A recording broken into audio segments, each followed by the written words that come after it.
नमस्कार दोस्तों, आपने म्यूचुअल फंड्स में कई तरीके से इन्वेस्ट किया होगा। एक जो सबसे पॉपुलर तरीका है वो किसी एडवाइज़र के ज़रिए या डिस्ट्रीब्यूटर के ज़रिए होता है, जिसे हम रेगुलर प्लान्स कहते हैं। एक होता है बैंक के ज़रिए जिसे कोई फंड हाउस करता है, और तीसरा तरीका होता है जो कि ऑनलाइन, जो बिल्कुल नया तरीका है। अब इन तीनों तीनों तरीकों में थोड़ा सा फ़र्क होता है, थोड़ा इनके एक्सपेंस रेशियो यानी कि इसकी जो फीस होती है उसमें भी थोड़ा फ़र्क होता है। किस तरीके से करने में ज़्यादा फायदा है, कौन सा ज़्यादा बेहतर तरीका है, उसके बारे में हम जो इस समय जो है चर्चा करें। तो पहला तरीका होता है रेगुलर प्लान, जिसको हम कहते हैं, यानी कि जो हम किसी डिस्ट्रीब्यूटर के जरिए या एजेंट के जरिए हम खरीदते हैं। दूसरा तरीका होता है बैंक के जरिए। आप कहीं बैंक में गए और बैंक में कोई मैनेजर आपको मिला, उन्होंने कहा जी आप जो है इसमें इन्वेस्ट कर दीजिए, दूसरा बैंक के जरिए होता है। और तीसरा तरीका होता है डायरेक्ट, या जिसे आप ऑनलाइन तरीके से भी आप करते हैं। अब तीनों में कुछ फर्क होता है। जो रेगुलर तरीका होता है, जब भी आप कोई इन्वेस्टमेंट करते हैं तो उसके अगेंस्ट में फीस लेते हैं, जिसके अगेंस्ट में एएमसी, जो एसेट मैनेजमेंट कंपनीज जो होती हैं, जो म्यूचुअल फंड्स करवाती हैं, जैसे फ्रैंकलिन टेम्पल्टन है, आईसीआईसीआई म्यूचुअल फंड्स है, निपॉन है, जिसे आप पहले रिलायंस कहते थे, वो अपना चार्जेस कुछ लेती हैं। उन चार्जेस के बारे में चर्चा कर रहे हैं कि उनके चार्जेस क्या होते हैं और किस तरीके से उसमें काम किया जाना चाहिए। तो अगर रेगुलर प्लान लेते हैं किसी डिस्ट्रीब्यूटर के जरिए, तो उसको कहते हैं टोटल एक्सपेंस रेशियो, यानी कि कितना उस पर खर्चा आ रहा है। तो अगर आप रेगुलर प्लान लेते हैं तो उस पर लगभग जो है 90 पैसा ज्यादा खर्चा आता है बजाय डायरेक्ट प्लान के। डायरेक्ट में भी कुछ एक्सपेंस रेशियो होता है, क्योंकि एएमसीज के अपने खर्चे होते हैं, उनके ऑफिसेज है, उनके एम्प्लॉयज की सैलरी देनी है, उन्हें जो है कम्युनिकेशन करना, तो स्टेशनरी का खर्चा होता है, बहुत सारे खर्चे उनके होते हैं। तो इसमें 90 पैसा ज्यादा खर्चा आता है। बैंक भी जो है रेगुलर प्लान ही बेचते हैं। बैंक भी जो है इसमें 90 पैसा प्रति 100 रुपए, हर 100 रुपए पे 90 पैसा, हर 100 रुपए पे 90 पैसा इसमें चार्जेस लिए जाते हैं। तो अगर आप डायरेक्ट लेते हैं तो डायरेक्ट में जो है एक्सपेंस रेशियो में आपको जो है थोड़ा सा कम देना पड़ता है। लगभग आपको 90 पैसा जो है प्रति 100 रुपए पे आपको कम इसमें चार्जेस लगेंगे। जो डेट फंड्स होते हैं उसमें थोड़ा कम होता है, उसमें लगभग 30 पैसे, या किसी डेट फंड में जो है 5 पैसा भी जो एक्सपेंस रेशियो होता है। म्यूचुअल फंड्स के डेट फंड्स होते हैं, क्रेडिट रिस्क फंड्स को छोड़ के बाकी डेट फंड्स, लिक्विड फंड्स बहुत कम जो है फीस इसमें लेते हैं, चाहे वो डायरेक्ट प्लान हो चाहे वो रेगुलर प्लान हो। अब जैसे कि आप जो है बैंक में गए, रेगुलर प्लान में जो है कोई एजेंट आपके पास आता है, कोई डिस्ट्रीब्यूटर आपके पास आता है कि जो है ये आप ये फंड ले लीजिए। अब जो बैंक में क्या होता है कि बैंक में आमतौर पे आप जाते हैं किसी बैंक में, आपने कोई अपनी एफडी आपकी मैच्योर हुई है या आपको पैसे निकालने जाना है, तो वहां पे मैनेजर बैठा होता है या कोई ट्रेनी उनका बैठा होगा, कोई एम्प्लॉय बैठा होगा। वो आपसे बोलेगा कि सर आप जो है पैसा जो आप एफडी से जो विड्रॉ कर रहे हैं, इसको आप जो म्यूचुअल फंड्स में लगा लीजिए। तो बैंक जो है म्यूचुअल फंड, अगर आप स्टेट बैंक में जाते हैं तो स्टेट बैंक वाला अपना म्यूचुअल फंड, अपना कोई स्मॉल कैप, लार्ज कैप या कोई भी आपको बेचेगा, ब्लू चिप आपको बेचेगा। अगर आप आईसीआईसीआई में जाते हो तो अपने फंड बेचेगा, एचडीएफसी में जाता है तो अपने एचडीएफसी के फंड बेचेगा। तो सबसे पहली बात तो आपको ये चीज क्लियर होनी चाहिए कि बैंक, अगर SB State Bank of India है तो State Bank of India bank और State Bank of India mutual fund जो एएमसी है वो बिल्कुल अलग अलग है।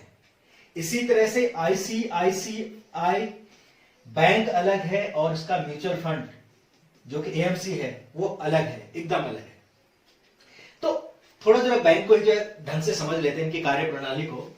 अगर आईसीआईसीआई बैंक है तो आईसीआईसीआई बैंक में अगर आप जाते हैं तो वहां पे मैनेजर या कोई भी आपको मिलेगा, वो कहेगा कि आप जो इसका फंड ले लीजिए। लेकिन ये फंड के भी चार्जेस, वो कोई डायरेक्ट नहीं है, उसके भी आपको जो है चार्जेस लगते हैं। आईसीआईसीआई आपसे चार्जेस लेगा, वही चार्जेस लेगा जो रेगुलर, जो आप डिस्ट्रीब्यूटर के लिए, क्योंकि बैंक अपने आप में डिस्ट्रीब्यूटर भी होता है।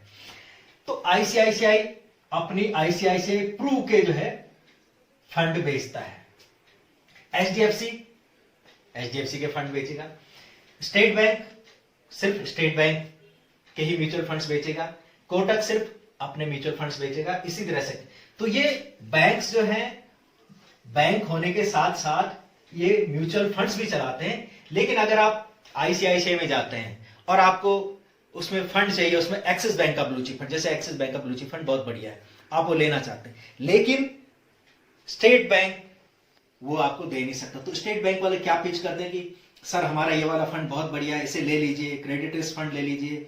लेकिन जब आप उसे लेना ही नहीं चाहते फिर भी आपको वही लेना पड़ेगा, या आपके सामने कोई ऑप्शन नहीं होता है।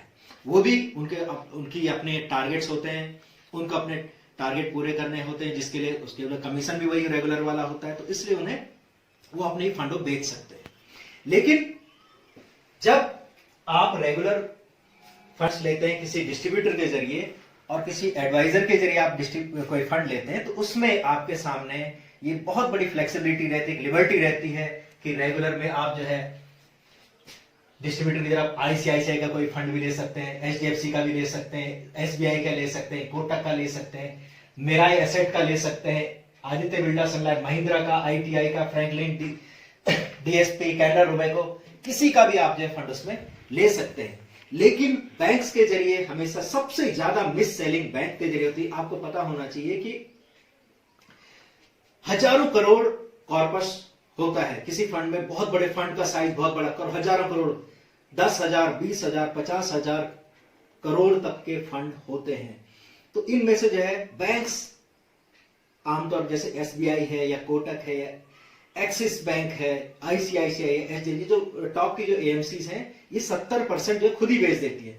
जब ये खुद बेचती हैं तो आमतौर पे जैसे कोई रिटायर्ड पर्सन है, किसी के 60 साल हो गए, वो रिटायर्ड हुआ, उनके पास 10, 20 या 30-40 लाख रुपए का पीएफ का है, वो उसे निकालने के लिए आए, तो वहां पे जो मैनेजर होगा या एम्प्लॉय होगा, वो ज्यादातर नए होते हैं, उन्हें ज्यादा एक्सपीरियंस होता भी नहीं है, और उन्हें सिर्फ, सबसे बुरी बात है कि उन्हें सिर्फ टारगेट पूरे करने होते हैं। वो आपको कोई सा भी फंड थमा देते हैं कि ये सर ये वाला फंड कर लीजिए, सर मैडम ये वाला फंड ले लीजिए। तो ये जो है, जो फंड आपको चाहिए नहीं वो आपको दे देंगे। अब आपको जो है वो जो सपोज आपने उन्होंने इक्विटी फंड दे दिया, तो इक्विटी फंड में जो है एक 60 साल या रिटायर्ड पर्सन के लिए इक्विटी फंड में जाना बिल्कुल भी बहुत ज्यादा रिस्की होता है। इसी तरीके से अगर किसी क्रेडिट रिस्क फंड, वो बोलेंगे ठीक है, अगर आपको थोड़ा सा नॉलेज है, आपने कहा कि मुझे डेट फंड दे दीजिए, वो आपको क्रेडिट रिस्क फंड थमा देंगे। अब आप क्रेडिट रिस्क फंड्स भी अगर आप बहुत ज्यादा इन्वेस्ट करते हैं, क्रेडिट रिस्क फंड होता तो डेट फंड है, लेकिन बहुत ज्यादा रिस्की होता है। आपने फ्रैंकलिन टेम्पल्टन के देखे होंगे, 6 फंड जो है डिफॉल्ट कर गए, हालांकि वो जो है उनका जो पैसा मिल जाएगा, लेकिन फिलहाल उनके लिए लिक्विडिटी खत्म हो चुकी है। तो इसलिए मेरी सबसे बड़ी सलाह ये होगी, मैं बिल्कुल भी रिकमेंड नहीं करूंगा कि आप जो है बैंक से कोई भी फंड खरीदें, क्योंकि बैंक से सबसे ज्यादा मिस सेलिंग होती है और बैंक से सबसे कम आपको रिटर्न मिलेंगे। जब फंड डूब रहा होगा तो बैंक आपको बचा नहीं पाएंगे, क्योंकि आज बैंक में जो ब्रांच मैनेजर है, जो एम्प्लॉय है, वो आज इस बैंक में है, कल वो इस ब्रांच में मिलेगा नहीं, आप उससे कोई सवाल कर नहीं सकते। दूसरा तरीका है कि डायरेक्ट, आपने सुना होगा कि भाई कि कोई आपको सलाह भी दे सकता है, या यूट्यूब पे आपने वीडियो देख कि रेगुलर क्यों करते हैं, डायरेक्ट कीजिए, डायरेक्ट में जो है फालतू में आप 90 पैसा आप एक्स्ट्रा पे कर रहे हो। तो डायरेक्ट, अगर आपको फाइनेंशियल प्रोडक्ट्स की पूरी जानकारी है, शेयर बाजार के बारे में पता है, फंड मैनेजमेंट कैसे होता है, इन सब की अच्छी खासी आपने स्टडी की है, 3-4 साल आपको हो गए हैं, तब तो आप कर सकते हैं। लेकिन अगर आप नहीं कर पा रहे हैं, अगर आप कोई और बिजनेस करते हैं, तो आप बेकार में आप जो है, आपको डायरेक्ट प्लान नहीं लेना चाहिए, क्योंकि बहुत बड़ा नुकसान होगा। नुकसान कैसे होगा उसका मैं उदाहरण यहां पे मैं देता हूं। तो अगर आपको मैंने पहले भी बताया था कि बाजार जो है 42,000 पे था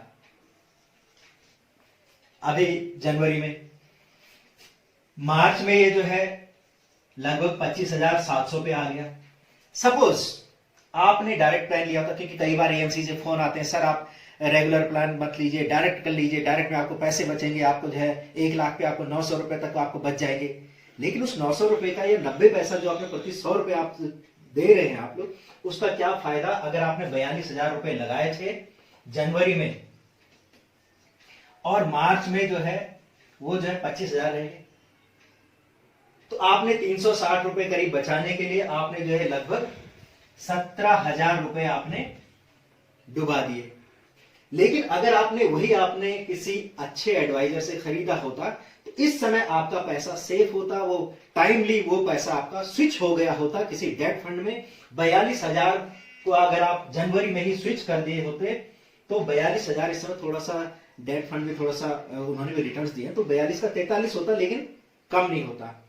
तो इसमें क्या है कि आपने बहुत बड़ा नुकसान तब करते। आमतौर पर डायरेक्ट प्लान लेने में क्या होता है कि वो जो है कभी आपको गाइड नहीं करते हैं। आपने कॉल सेंटर से आया, उसने अपना टारगेट पूरा किया, एग्जीक्यूटिव ने अपना टारगेट पूरा किया, आपसे 42,000 रुपए लगवा दिए, उसके बाद बीच में कभी सलाह नहीं दी कि आपको कब स्विच करना है, क्या नहीं करना है। 42,000 के हिसाब से आपके लगभग 350 रुपए का 360 रुपए करीब बच चुके हैं, लेकिन आपका नुकसान हो गया 17,000 रुपए का। लेकिन अगर आपने प्रॉपरली किसी अच्छे एडवाइजर से अगर आपने सलाह ली होती तो आपका ये पैसा बच गया होता। एक फंड मैनेजर के अलावा डिस्ट्रीब्यूटर का भी काम है कि अपने क्लाइंट्स का, अपने इन्वेस्टर का पैसा बचाना, उसमें ग्रोथ देना। तो फंड मैनेजर का काम होता है कि चाहे बाजार गिर रहा हो या ऊपर उठ रहा हो, अगर बहुत ज्यादा गिर रहा है तो नुकसान कम से कम करे, अगर बहुत ज्यादा बढ़ रहा है तो नुकसान को छोड़िए, उसको जो है फायदा दे, और फायदा भी जो है बहुत ज्यादा दे। कम से कम अगर बाजार 10% के हिसाब से चल रहा है तो 11% का फायदा दे, 1% के करीब, जो अल्फा, डबल अल्फा कह सकते हैं उस चीज को। तो ये सब जरूरी है, इसलिए मैं ये रिकमेंड करूंगा कि बैंक के जरिए सबसे ज्यादा मिस सेलिंग होती है, बैंक के जरिए ना ही लें। डायरेक्ट ऑनलाइन, अगर आपको प्रोडक्ट्स के बारे में अच्छी जानकारी है, म्यूचुअल फंड्स के बारे में अच्छी जानकारी है, प्रोडक्ट्स के बारे में, आप शेयर बाजार के बारे में ढंग से जानते हैं, आप इसमें कई सारे घंटे, बहुत सारा टाइम आप इसी में दे सकते हैं। लेकिन इसकी जरूरत क्या है, जब आप जो है आपका घर के जो है प्लम्बर का पैसा बचाने के लिए आप प्लम्बिंग का काम तो नहीं सीखते, ठीक है, आप बिजली फिटिंग का काम तो नहीं सीखते, आप मकान बनाने के लिए आप मिस्त्री का काम तो नहीं सीखते, आप उसको देते हैं। क्योंकि अगर आप ये काम आप खुद करोगे, वो एक्सपर्ट्स का काम है, उन्हीं को करने दीजिए। तो आप मामूली सी फीस देके जब आप एक्सपर्ट की सलाह ले सकते हैं यहाँ पे किसी एडवाइजर की, तो आप डायरेक्ट ना ही करें तो बेहतर, क्योंकि डायरेक्ट में आपको बहुत भयंकर नुकसान हो सकता है, और जब फायदा होना होगा तो तब आप निकल चुके होंगे, तब आप फायदा नहीं कमा पाएंगे। तो ये 3 तरीके मैंने बता दिए हैं, डायरेक्ट, रेगुलर और बैंक के जरिए। बैंक भी रेगुलर है, बैंक में कोई पैसा नहीं बचता है, डायरेक्ट में आपको जो है मामूली 90 पैसे 100 रुपए पे आपके मैक्सिमम बच सकते हैं, वो भी इक्विटी फंड में। डेट फंड में गुंजाइश ज्यादा से ज्यादा आपका 30 पैसा आपका बचेगा। तो बेहतर यह है कि आप जो है उसकी कीमत, हल्की छोटी सी जो कीमत चुकाएं, और ज्यादा से ज्यादा इसका जो फायदा लें। तो बेहतर ये मैं सिर्फ रिकमेंड करूंगा रेगुलर, और अगर आपको बहुत अच्छी जानकारी है तभी आप जो है डायरेक्ट प्लान में एंटर करें। तो दोस्तों ये वीडियो यहीं पे खत्म होता है। बहुत बहुत बहुत बहुत बहुत धन्यवाद।